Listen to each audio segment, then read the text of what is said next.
Hello everyone. So in this part of the video, I'd like to walk you guys through on how to create Navbar. So Navbar is actually the component that usually you'll be find at the top of a screen, and it is the one that we are able to use it to navigate between pages like this over here, right here. As you can see, this is a simple navbar.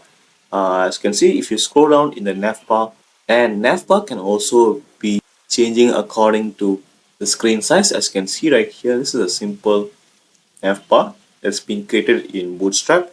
So what if you are able to change the screen size right like this, and if I reduce the screen size, you'll be able to find that some change will happen. As you can see right here, when the screen size changes, this particular actions that we used to see on our right hand side have been changed into a toggle button right here. So what does this toggle button does is that when you click on it, it just opens up the content of the navbar on our right hand side. So this is one simple way where we're able to make use of navbar right here. And we can also find there are many ways to implement navbar. For example, you can place image as the logo of on our left hand side, and we can also add forms to implement like an image to implement like a forms right here. And let's actually start making use of a navbar component into our code. As you can see right here, we have actually made a hero section in our previous video, and of course we will be placing the navbar right on top of the screen right here. And of course, navbar can sometimes be fixed or sticky based on your preference, because when we scroll down, this particular navbar should also be visible. And of course, let's actually remove this particular border right here. As you can see in our previous video, I have not removed the border, so I just like to remove the border just by removing this two border styling properties like this, and there you go. Right now you're able to find there will be no borders. And next thing is let's actually add the navbar component right at the top right here. So as you can see right above the hero section, I like to make just have a comment here first. So I like to comment right here just like this, and right here I like to start with the nav tag like this. And there you go. Right now you're able to find, yeah, you won't be able to find anything, but let's see if I add hello or anything just to see what happens.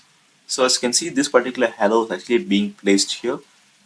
This particular hello is actually being placed within a container that's invisible at the moment. So as you can see, when we go to inspect, and we can actually find this hello is actually being placed inside a big div component like this. And as you can see right here, you're able to find this particular nav is already having like a simple class which will be having display equals to block. And let's actually add more styling properties to make even look like an actual navbar.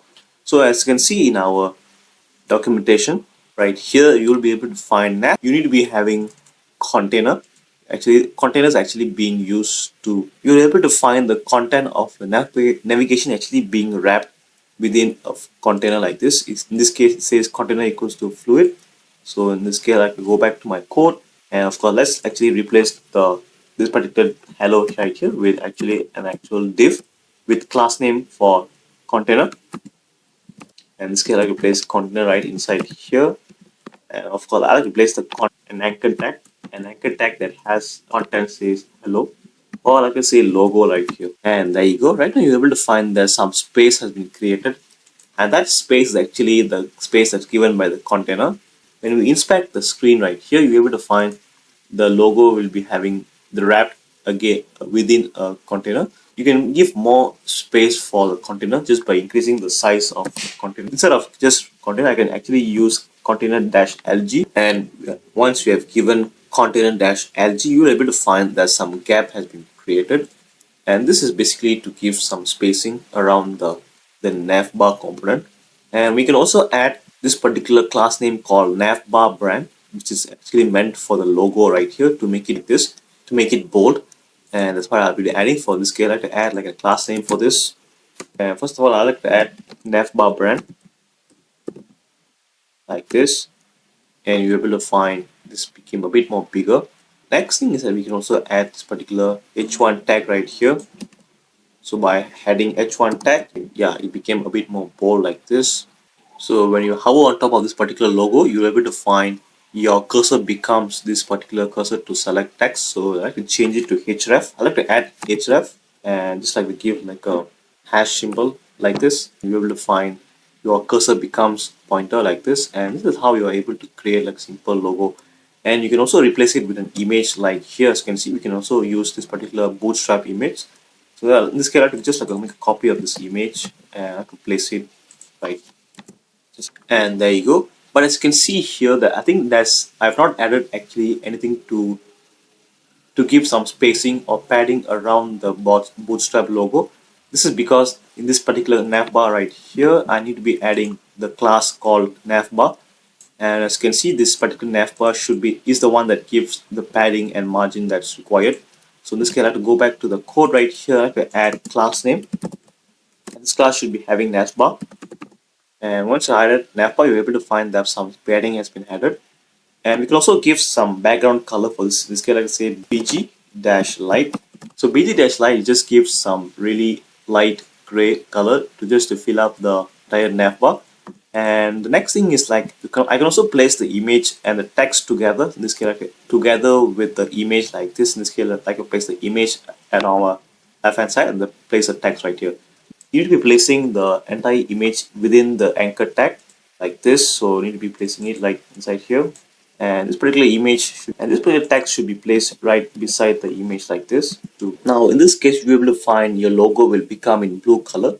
So we can actually change the color of our text just by adding span tag like this, just by placing a span tag.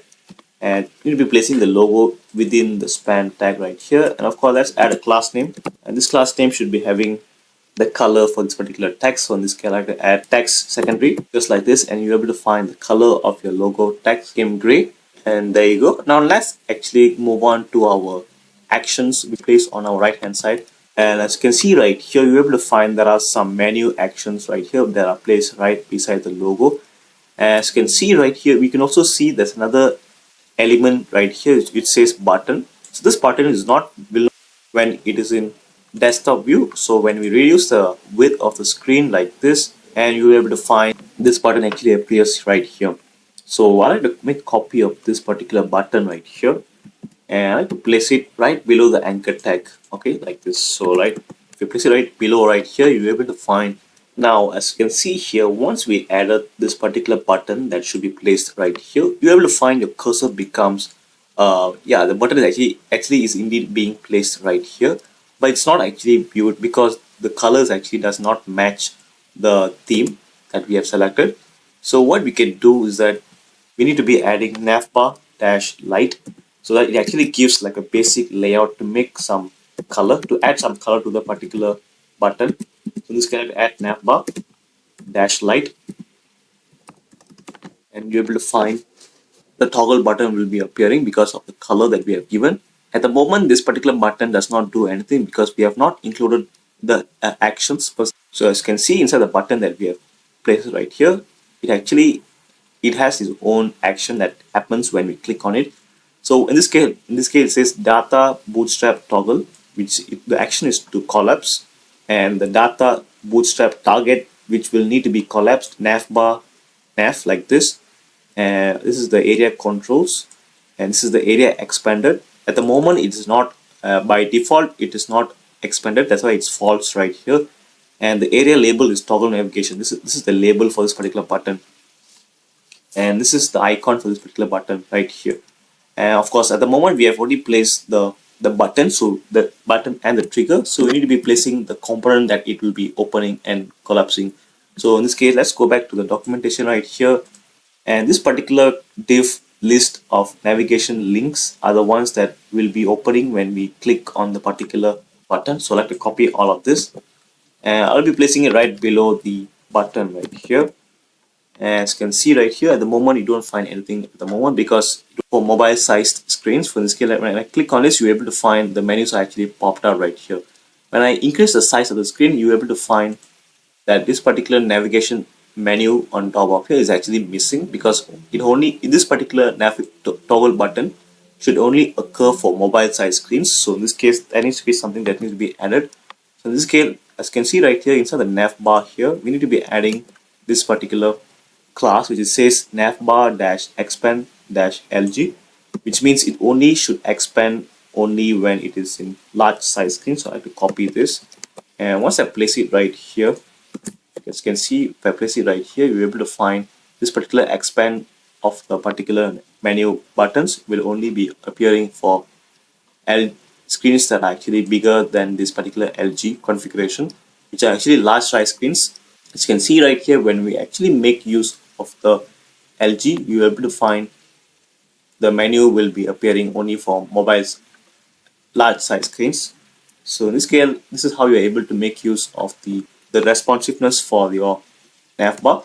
And before that, I also need to make sure to have the logo to be the button text to be a bit to the bottom right here. So in this case, I like to add, go to the logo right here, and in this case right on the top, right in the image tag right here, I like to have the class name for to make the logo text to be aligned to the center. This case I like to say align text top like this, and you're able to find the text has been moved a bit to the bottom like this, and as you can see it also aligns with the text as the. And the next part will be, I like to cover is to add this particular simple form right here, and this form is actually being placed in most of the navbar for the users to place like their emails and other stuffs.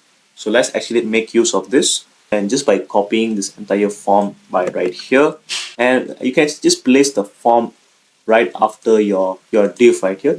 So once you place your form at the end of your menu buttons like this, you need to make sure to make the menu buttons to align to the left hand side, while the form should be aligned to the right hand side like this. So in this case, we need to go to our code right here, and right inside the UL tag right here, you need to be adding margin for n like this. And of course, you need to be adding auto, and by that you're able to find your form will be placed on your right hand side like this. And this is to make sure to place it as far as possible. And of course, inside the form right here, we can also add like a simple, let's give like a margin y like this, and let's give around like 2 like this, and you're able to find your form will be placed. And yeah, now next thing is that let's actually move on to the next one, where we can actually give different color to our navbar just by saying navbar dark followed by the color. In this case, the first example right here is just say dash dark, which literally means black. Second one is actually navbar dash dark and followed by bg dash primary, that's why it's blue. And the one that you can give like a custom color, you just can say background color like this. And let's actually add that. So in our navbar tag right here, we can actually give like a navbar dash dark styling properties. In this case, let's say navbar dash dark, and by giving this you don't find anything else because you need to be giving the color together with it. So in this case, I will give bg dash primary. So as you can see, when I place bg dash primary, there's no color has been changed because we already happen to have another bg background styling properties for light. So in this case, I will remove it first. And as you can see, once I remove it, you are able to find you already happen to have your logo right here. And we can also change our logo color to white. As you can see right here, we all need to just be going to the color right here and just change the class of the particular logo to white like this. And once you change it to white, you're able to find your color has been changed as well, and together with the other stuffs as well. And of course, this particular button can also be changed just by going to the button right here at the form and just change the color to light like this, and you're able to find your color has been changed to white like this. And that's the way how you're able to add navbar that is actually indeed responsive, and at the same time it has to look nice in Bootstrap. And yeah, that's the end of this particular part of the video. Let's catch up on the next one.